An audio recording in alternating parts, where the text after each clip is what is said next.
Hi everyone, in this video I'm going to show you how you can block someone on Instagram. So if you find this video helpful, please give it a like and make sure you subscribe for more useful tutorials.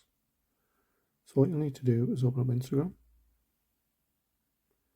and you can obviously click on somebody on your feed if you want to do so, if you want to block them, but you could also go on your profile.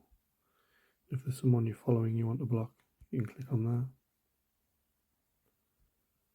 Then once you're on their profile, click on the three dots on the top right hand side.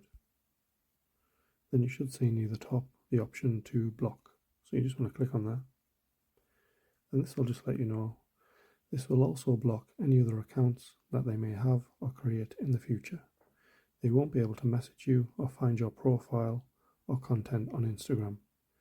They won't be notified that you blocked them, and you can also unblock them at any time in settings. So if you're happy with all that, you can just select block. But if you want to take it further, you could also block and report. And it'll just let you know underneath there, your report is anonymous except if you're reporting an intellectual property infringement. So obviously just click block if you wish to do so, and that will block their account. Thanks for watching.